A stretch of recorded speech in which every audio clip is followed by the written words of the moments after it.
નમસ્કાર દર્શક મિત્રો, આપની સાથે હું ભગવતી વિશાવડિયા અબ તક બુલેટિનમાં આપનું હાર્દિક સ્વાગત કરું છું। વિસ્તૃત સમાચારો જોતા પહેલા જોઈએ આજની મુખ્ય હેડલાઇન્સ। મુખ્યમંત્રીએ જસદણના વિંછિયાને 337.6 કરોડના વિકાસ કામોની ભેટ આપી। કાપડ ઉદ્યોગ માટે રાહત નિકાસ સ્કીમ 31 માર્ચ 2026 સુધી ચાલુ રહેશે। કેન્દ્રીય મંત્રીઓ સાથે ખેડૂત નેતાઓની બેઠક નિષ્ફળ નીવડી। સમાચારો જોઈએ વિસ્તૃતમાં। રાજ્ય મુખ્યમંત્રી ભૂપેન્દ્ર પટેલ આજે રાજકોટ જિલ્લાના પ્રવાસે આવ્યા છે, ત્યારે જસદણના વિંછિયામાં મુખ્યમંત્રીના વરદ હસ્તે કુલ 337.6 કરોડના વિકાસ કામોના લોકાર્પણ અને ખાતમુહૂર્ત કરવામાં આવ્યા હતા, જેમાં સૌરાષ્ટ્રના અંતરિયાળ વિસ્તારોમાં પાણી પહોંચાડવા માટેની સૌની યોજનાની લિંક 4ના પેકેજ 9ના ₹181 કરોડના કામો અને ભાડલા તથા વિંછિયા ગ્રુપ સુધારણા જૂથ પાણી પુરવઠા યોજનાના 139 કરોડના કામોના ખાતમુહૂર્ત કરવામાં આવ્યા હતા। ઘેલો નદી પર 5.15 કરોડના ખર્ચે બનેલ મેજર બ્રિજ, આટકોટમાં ₹11 કરોડના ખર્ચે બનેલું વનુ બસ સ્ટેન્ડ અને વિંછિયા ખાતે 9.1 કરોડના ખર્ચે નવનિર્મિત ITIના લોકાર્પણ કરાયા હતા। મુખ્યમંત્રીના હસ્તે 214 જેટલા દિવ્યાંગ લાભાર્થીઓને 18 પ્રકારના 317 જેટલા સાધનોનું વિતરણ પણ કરવામાં આવ્યું હતું। મંડપમાં છેક છેલ્લે બેઠેલા બધાને આનો લાભ મળવાનો કે નહીં મળવાનો? તો આમ છેલ્લે બેઠેલા આમ દૂર કેમ ખસો? આમ તાલી પાડતી વખત તો જોડાઈ જવાય ને બધાની પાછળ છેક છેલ્લે। હા, અને જે પાછળ બેઠા છે ને એના ઉપર જ માન્ય નરેન્દ્રભાઈનું ખૂબ ધ્યાન છે, અને એટલે જ આજની આ યોજના બની છે કે ભાઈ તમે ક્યાંય પાછા ના પડો, એના માટેની આજની આ યોજના બની છે। એટલે તમે મુખ્ય પ્રવાહમાં કેવી રીતે જોડાઈ જાઓ એના માટેનો હર હંમેશ પ્રયત્ન આપણા વડાપ્રધાનશ્રીએ કર્યો છે, અને એના જ ભાગરૂપે આજની આટલી મોટી યોજના આજે અહીંયા સાકાર થવા જઈ રહી છે। આપણા વિશ્વના સૌથી લોકપ્રિય નેતા અને યશસ્વી વડાપ્રધાન શ્રી નરેન્દ્રભાઈ મોદીએ 4 મુખ્ય સ્તંભો એટલે કે જાતિઓનો વિકાસ પર ફોકસ કરીને અમૃતકાળમાં વિકસિત ભારત બનાવવાની નેમ રાખી છે। આ વર્ષના કેન્દ્ર સરકારના બજેટમાં અને વડાપ્રધાનશ્રીના માર્ગદર્શનમાં ગુજરાતના બજેટમાં આપણે 4 જાતિઓ ગરીબ, યુવા, અન્નદાતા અને નારી શક્તિના સર્વગ્રાહી વિકાસને અગ્રતા આપી છે। આજનો આ અવસર પણ આ 4 જાતિઓના વિકાસની નવી દિશા આપતો બહુવિધ વિકાસ અવસર છે।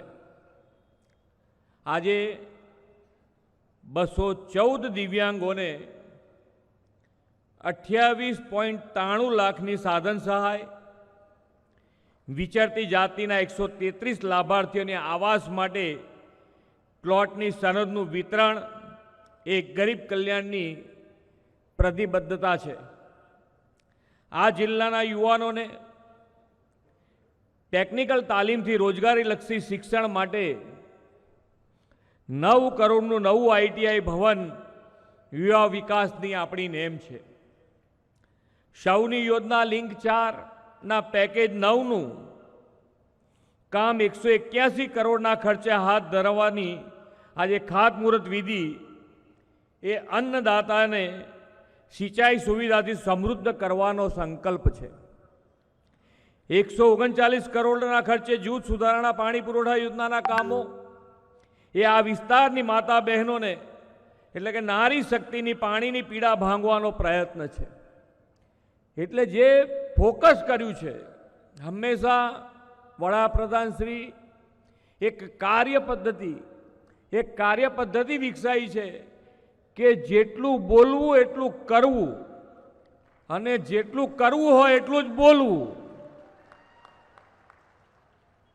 અને આ કાર્યપદ્ધતિના સિદ્ધાંતે આજે આપણે સૌ સાથે મળી માન્ય નરેન્દ્રભાઈનો વિકસિત ભારતનો સંકલ્પ છે, અને વિકસિત ભારતના સંકલ્પ માટે વિકસિત ગુજરાત, અને વિકસિત ગુજરાત માટે એમણે હર હંમેશ એકલા સ્લોગનો આપ્યા નથી, એ સ્લોગન પ્રમાણે એ નીચે સુધી એનો લાભ કેવી રીતે મળે અને જો ના મળ્યો હોય તો કેવી રીતે એમના સુધી પહોંચાય, એના માટેનો હર હંમેશ એમણે પ્રયત્ન કર્યો છે. આ વિકસિત ભારત સંકલ્પ યાત્રામાં મોદીજીની ગેરંટીવાળી તમારા ગામના છેવાડાના ગામ સુધી પહોંચી કે ના પહોંચી? તમારા સુધી પહોંચીને છેક છેવાડાનું ગામ હશે ત્યાં પણ આવી હશે કે ભાઈ એ ગામ છૂટી ન જાય. સરકારી યોજનાનો લાભ છેવાડાના માનવી સુધી પહોંચાડવાનો જે સંકલ્પ છે, કે જે એમની ગેરંટી છે, એ ગેરંટી તમારા ઘેર સુધી આપવાનો પ્રયત્ન માન્ય નરેન્દ્રભાઈ અને આજે ગુજરાત સરકારે તમારા ત્યાં સુધી આવીને કર્યો છે. કેન્દ્ર સરકારે એપ્રિલ ગાર્મેન્ટ્સ અને મેકઅપ્સની નિકાસ માટે rebate of state and central tax and લેવી સ્કીમને 31 માર્ચ 2026 સુધી લંબાવવાની જાહેરાત કરી છે. આ યોજના વસ્ત્રોના નિકાસકારોને 6% સુધીનો લાભ આપે છે. મેકઅપ અને બેડશીટ્સ લાગુ થયેલ સ્કીમ 31 માર્ચ 2024ના રોજ સમાપ્ત થવાની હતી અને ત્યાં અનિશ્ચિતતા હતી કારણ કે નિકાસકારો 31 માર્ચ પછી ઓર્ડર લેવામાં અસમર્થ હતા. પાવરલૂમ ડેવલપમેન્ટ એન્ડ એક્સપોર્ટ પ્રમોશન કાઉન્સિલના ભૂતપૂર્વ ચેરમેન ભરત છંજેરે જણાવ્યું હતું કે ગાર્મેન્ટ અને મેકઅપ સેક્ટર માટે આ ખૂબ જ જરૂરી નિર્ણય હતો. આ યોજના 31 માર્ચ 2024 સુધી ઉપલબ્ધ હતી, તેથી નિકાસકારો માટે 31 માર્ચ 2024 પછી યોજનાના આધારે ખર્ચની ગણતરી સાથે નવા ઓર્ડર સ્વીકારવા માટે કોઈ સ્પષ્ટતા નહોતી. કાપડ ઉદ્યોગની તમામ નિકાસ પ્રમોશન કાઉન્સિલોએ નિકાસ સ્કીમના લાભો ચાલુ રાખવાની માંગણી કરી હતી અને કેન્દ્ર સરકારે તેનો સ્વીકાર પણ કર્યો હતો. ખેડૂત આંદોલન મુદ્દે ખેડૂતો અને સરકાર વચ્ચે યોજાયેલ બેઠક નિષ્ફળ રહી છે. હવે આગામી રવિવારના રોજ ફરી એક બેઠક યોજાનાર છે. ત્યાં સુધી આંદોલન યથાવત રાખવા ખેડૂતોએ નિર્ધાર કર્યો છે. બીજી તરફ આજે ખેડૂતોએ ભારત બંધનું એલાન પણ કર્યું છે, પણ ગુજરાતની તેની અસર નહીવત રહેશે. ગુરુવારે ચંદીગઢમાં ખેડૂત નેતાઓ અને કેન્દ્રીય મંત્રીઓ વચ્ચેની ત્રીજી રાઉન્ડ વાતચીત પણ અનિર્ણિત રહી, જે રાત્રે 8 વાગ્યાથી લગભગ 1:30 સુધી ચાલી હતી. સૂત્રોના જણાવ્યા અનુસાર સરકારે એમએસપી પર કાયદો બનાવવા માટે એક સમિતિ બનાવવાનો પ્રસ્તાવ મૂક્યો હતો, જેમાં ખેડૂતો અને સરકાર બંનેના પ્રતિનિધિઓ હશે અને ખેડૂત નેતાઓ એમએસપી ગેરંટી પર મક્કમ રહ્યા હતા. હવે રવિવારે ફરી આ બેઠક મળશે. ત્યાં સુધી બંને પક્ષોએ શાંતિ જાળવી રાખવાની ખાતરી આપી છે. પવિત્ર ગબ્બર તળેટીની ફરતે બનાવવામાં આવેલા 51 શક્તિપીઠનો પરિક્રમા મહોત્સવ હાલ ચાલી રહ્યો છે. આ પરિક્રમા મહોત્સવમાં લાખોની સંખ્યામાં ભક્તો દર્શનનો લાભ લઈ ધન્યતા પણ અનુભવી રહ્યા છે. ત્યારે મુખ્યમંત્રી ભૂપેન્દ્ર પટેલ સહિત સરકારનું સમગ્ર મંત્રીમંડળ અને ભાજપના તમામ ધારાસભ્યો અંબાજી પહોંચ્યા હતા. માના ધામમાં મંત્રીઓએ એક અલગ જ અંદાજમાં જોવા મળ્યા હતા. પરિક્રમા પથ પર આવતા વિવિધ મંદિરોમાં દર્શન કરવાની સાથે માની ભક્તિમાં પણ મસ્ત થઈ ગયા હતા. ગૃહ રાજ્યમંત્રી હર્ષ સંઘવી, રાજ્યકક્ષાના મંત્રી મુકેશ પટેલ તો એક ભજન મંડળીમાં બેસી મંજીરા અને હાર્મોનિયમ તથા ઢોલક પર હાથ અજમાવ્યો હતો. મુખ્યમંત્રી સહિત મંત્રીમંડળના તમામ સભ્યો અને ભાજપના ધારાસભ્યો બસમાં સવાર થઈને અંબાજી પહોંચ્યા હતા. તો મુખ્યમંત્રી વિશેષ હેલિકોપ્ટરથી અંબાજી પહોંચી સૌથી પહેલા અંબાજી મંદિરમાં પહોંચ્યા હતા, જ્યાં તેમણે માં અંબાની આરતી પણ ઉતારી હતી. વર્ષ 2021ના અંતમાં મુખ્યમંત્રીના હસ્તે રાજકોટ આરટીઓ કચેરીના નવા બિલ્ડિંગનું ખાતમુહૂર્ત કરવામાં આવ્યું હતું. જે બિલ્ડિંગ સંપૂર્ણપણે તૈયાર કરીને આરટીઓ તંત્રને સોંપવાની જવાબદારી આરએન્ડબી વિભાગને આપવામાં આવી હતી, પરંતુ કાર્ય પૂર્ણ કરવાની સમયમર્યાદા વીત્યાના 1.5 વર્ષ બાદ હજુ પણ આ બિલ્ડિંગ સંપૂર્ણ તૈયાર નથી થયું. પ્રાપ્ત વિગત અનુસાર રાજકોટમાં આરટીઓ કચેરીનું વર્તમાન બિલ્ડિંગ અંદાજે 38 વર્ષ જૂનું હોય, જ્યારે રાજ્ય સરકાર દ્વારા રૂપિયા 9.78 કરોડના ખર્ચે આરટીઓ કચેરીની નવી બિલ્ડિંગ બનાવવાની મંજૂરી આપવામાં આવી હતી. નવું સંકુલ તૈયાર કરવા 11 માસનો સમય નક્કી કરવામાં આવ્યો હતો, પણ સમય મર્યાદા પૂર્ણ થયા બાદ પણ 16 મહિના વીત્યા છતાં હજુ પણ કામ અધૂરું છે. જે નવું બિલ્ડિંગ છે એને 2021ની અંદર એનું ખાતમુહૂર્ત તો થઈ ગયું હતું. અત્યારે હાલ તમે જો એની પરિસ્થિતિ જોશો તો સિવિલ વર્ક્સ કમ્પ્લીટલી પૂરું થઈ ગયેલું છે. એની અંદર ફર્નિચરની કામગીરી બાકી રહેલ છે, જે સંબંધિત એજન્સીને પૂછતા જણાવેલ છે કે એનું ટેન્ડર થયેથી આગળની કાર્યવાહી કરવામાં આવશે.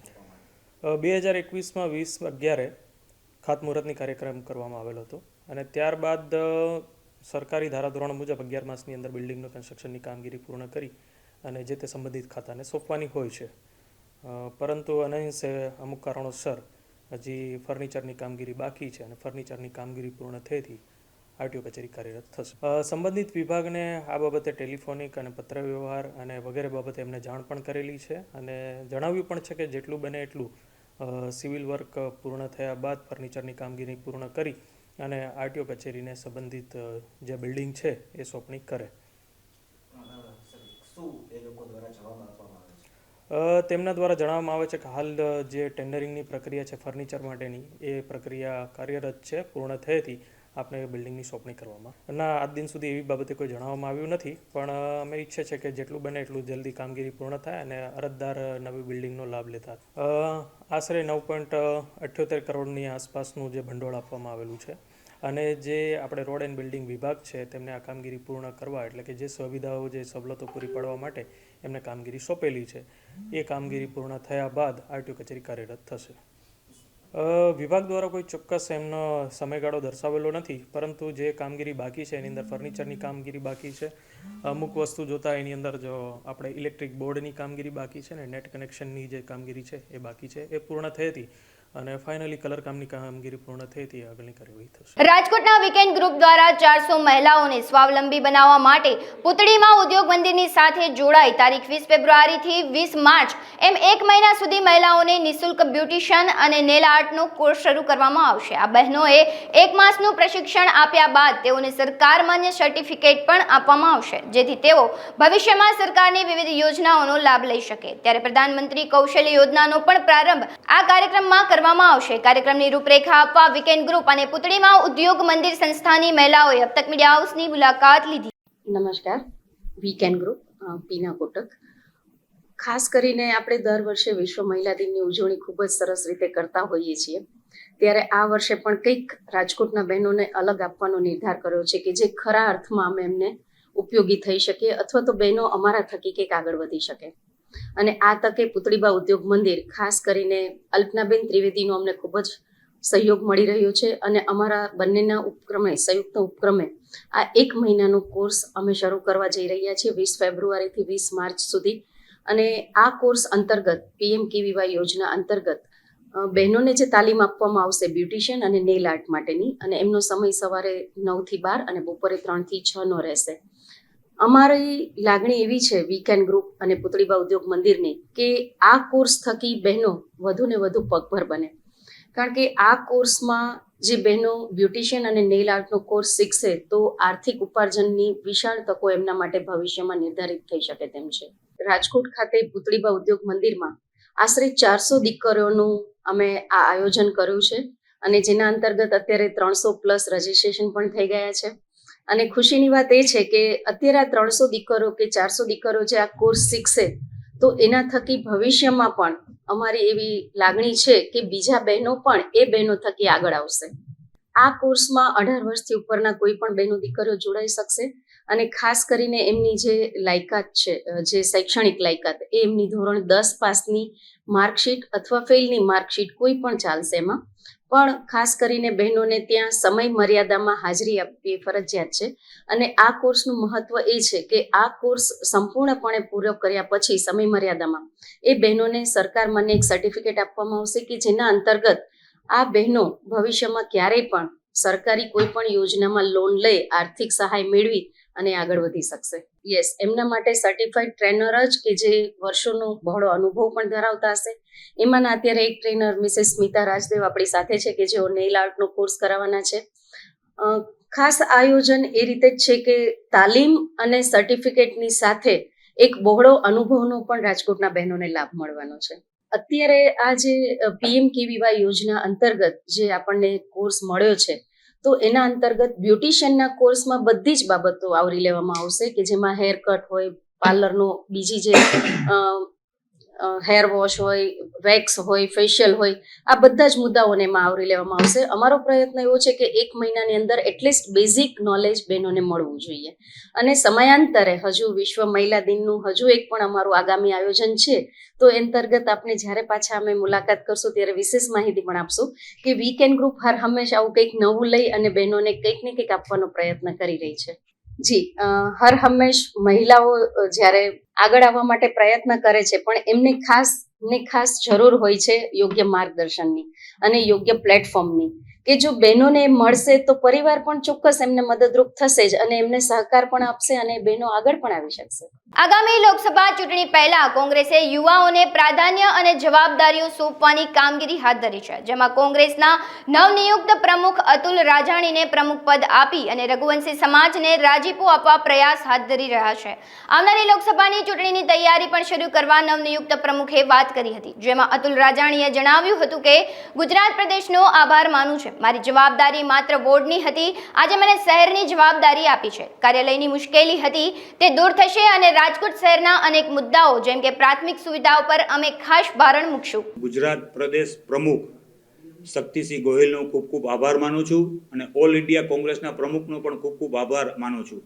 ખાસ કરીને હું એક નાનો કાર્યકર તરીકે મારી જવાબદારી હતી કે વોર્ડ નંબર 3, 2 એની જવાબદારી, પણ પૂરા શહેરની મારી ઉપર જે જવાબદારી મૂકી છે એ બદલ કોંગ્રેસ પાર્ટીનો ખૂબ ખૂબ આભાર માનું છું. આવનારા દિવસોની અંદર ખાસ કરીને સંગઠન, રાજકોટમાં શહેરનું કોંગ્રેસ કાર્યાલય ઊભું થાય, ઘણા ટાઈમથી કાર્યાલયની મુશ્કેલી છે, એ ટોપ પ્રાયોરિટી મારી ખાસ રહેશે. અને આવનારી લોકસભાની ચૂંટણીની અંદર કોંગ્રેસનું સારું દેખાવ થાય એ પ્રયત્ન હશે. એના પછી રાજકોટ મહાનગરપાલિકાની પણ કોર્પોરેશનની ચૂંટણી 1.5 વર્ષ પછી છે, એટલે સારી રીતે કોંગ્રેસ ઉભરી આવે એવા મારા પ્રયાસો હશે.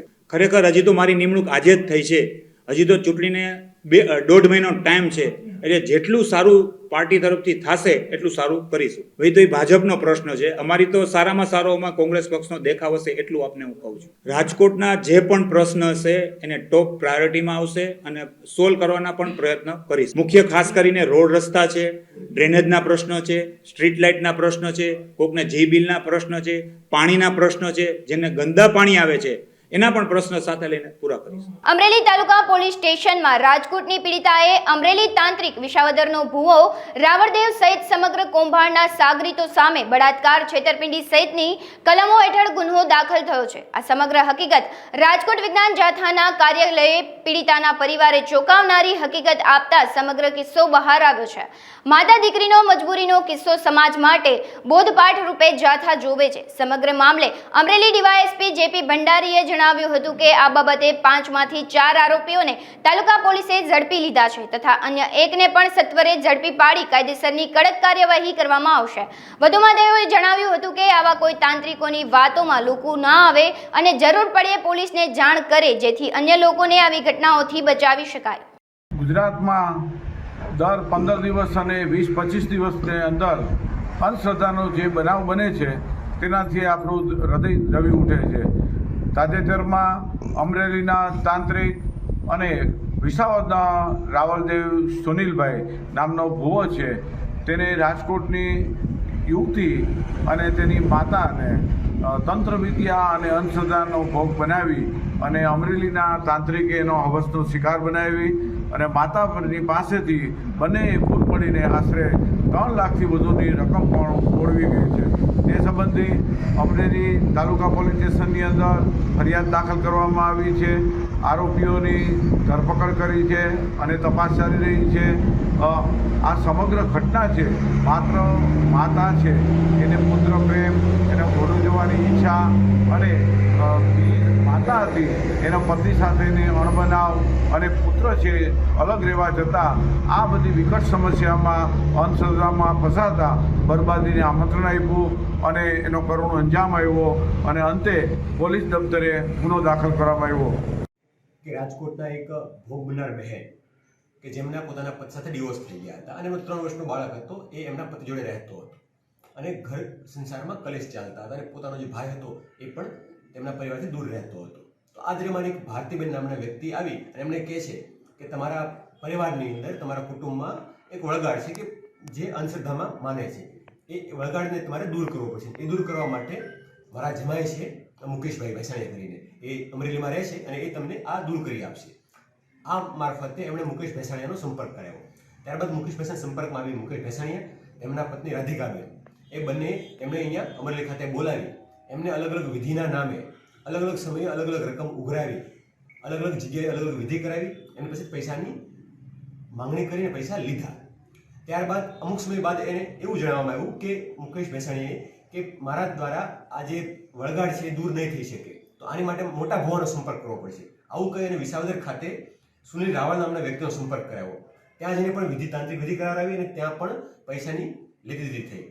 ત્યારબાદ અન્ય વ્યક્તિ દિનેશ રેબડિયા એમનો સંપર્ક કરાવ્યો અને એમની સાથે પણ આ પ્રકારની વાતચીત થઈ. આમ અલગ અલગ મુકેશ ભેસાણીયા, રાધિકાબેન, ભારતીબેન, સુનિલ રાવળ અને દિનેશ રેબડિયા આ 5 લોકોએ અલગ અલગ સમયે તાંત્રિક વિધિના નામે અલગ અલગ સમયે અલગ રીતે પૈસા પડાવ્યા હતા.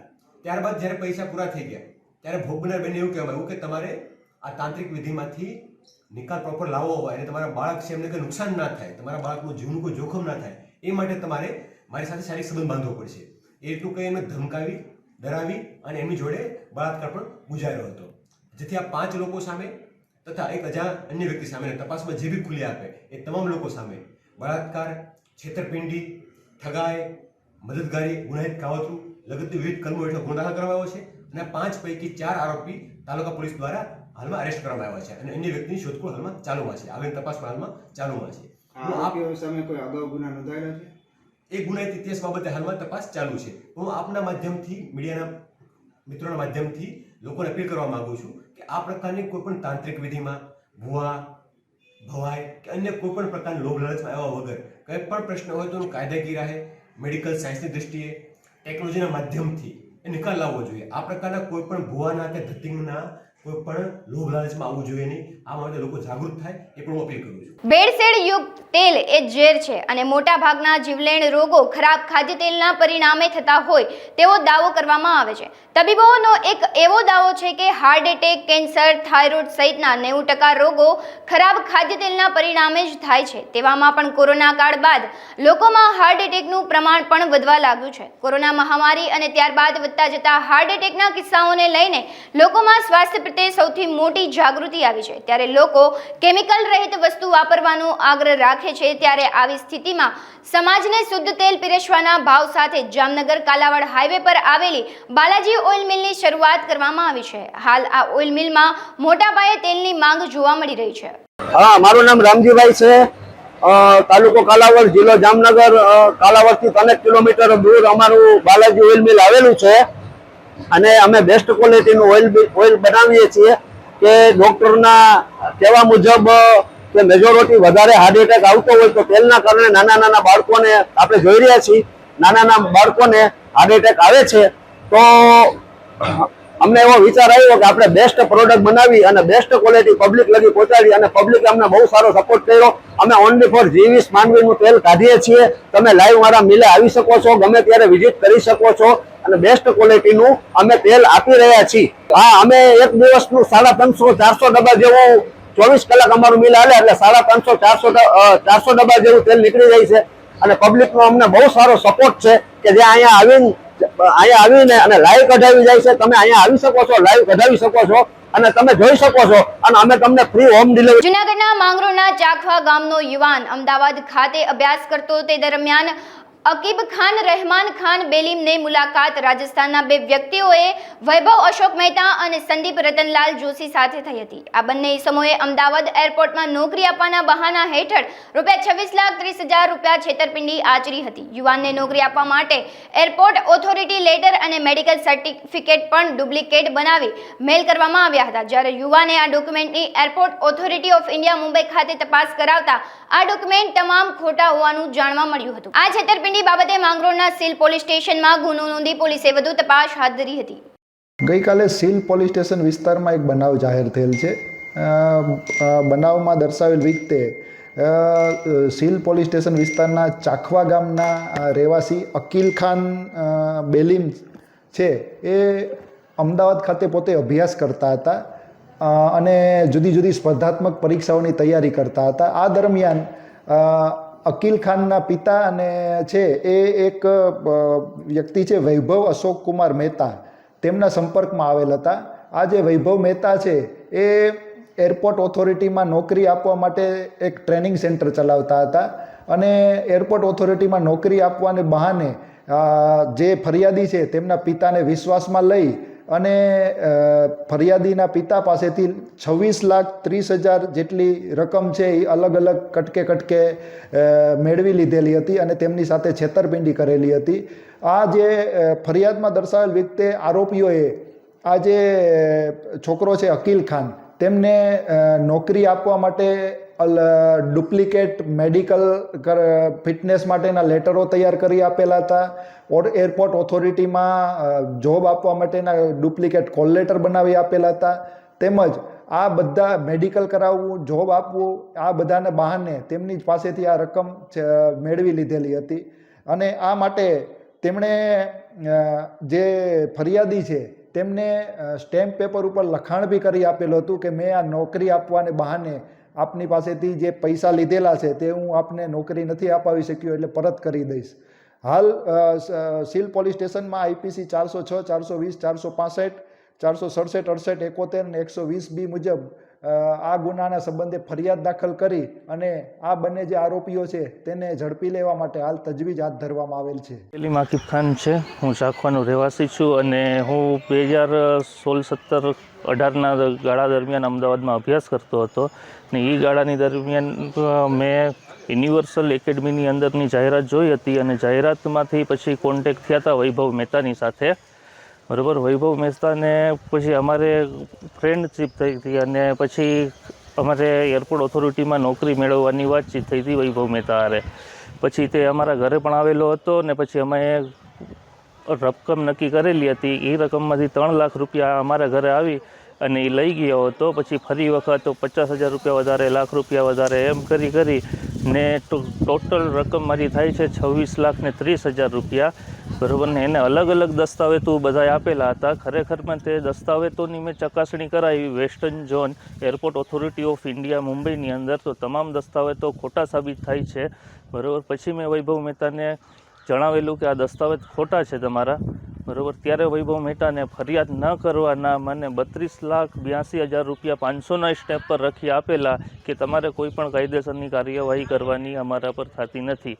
તે છતાં પણ વૈભવ મહેતાને અમને કોઈ પણ રકમ પરત કરેલી નથી.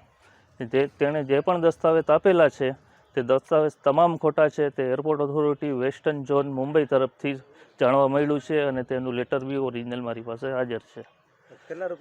ભુજ ખાતે સમાજ નવનિર્માણ ટ્રસ્ટ તથા કચ્છ લોકસભા દ્વારા આઝાદી કા અમૃતકાલ અંતર્ગત સાંસદ કલા મહોત્સવ સર્વે કલા સાધકોનું સન્માનનું આયોજન કરવામાં આવ્યું હતું. આ સમગ્ર કાર્યક્રમ ગત 15 ફેબ્રુઆરી ગુરુવારે બપોરે 3 કલાકે ટાઉન હોલ ભુજ ખાતે કરવામાં આવ્યો હતો. આ તકે કચ્છના નામી અનામી સર્વે કલાકારો માટે એક મંચ પર વિશેષ સન્માન સમારોહનું આયોજન કરાયું હતું. આ કાર્યક્રમમાં કચ્છ લોકસભા મહામંત્રી સહિતના પદાધિકારીઓ વિશેષ ઉપસ્થિત રહ્યા હતા.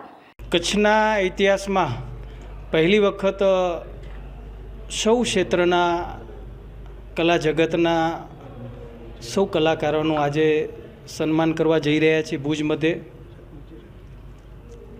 સાંસદ કલા મહોત્સવના માધ્યમથી આ કાર્યક્રમ યોજવામાં આવ્યો છે, જેની અંદર વિવિધ ક્ષેત્રના જેમણે કચ્છને, ગુજરાતને અને દેશને ગૌરવ અપાવ્યું છે, દુનિયાભરમાં જે કલાકારોએ જે આપણને નામ અપાવ્યું છે એવા વિવિધ ક્ષેત્રના આપણા કચ્છની અંદર પ્રથમ વખત પદ્મશ્રી મળ્યો એવા બંને પદ્મશ્રીઓ, રાષ્ટ્રીય અને રાજ્ય કક્ષાએ જેમને અલગ અલગ ક્ષેત્રની અંદર જેમને એવોર્ડો પ્રાપ્ત થયા છે એવા સૌ ભાઈઓ બહેનો, સંગીત ક્ષેત્રે અને વિશેષ ગાયન અને વાદક ક્ષેત્રે જેમને ખૂબ જ કચ્છની અંદર, ગુજરાતની અંદર અને બોલિવૂડ ક્ષેત્રે પણ આપણા ઘણા બધા કલાકારોએ જે નામના મેળવી છે એમનું પણ અમે સન્માન કરવા જઈ રહ્યા છીએ.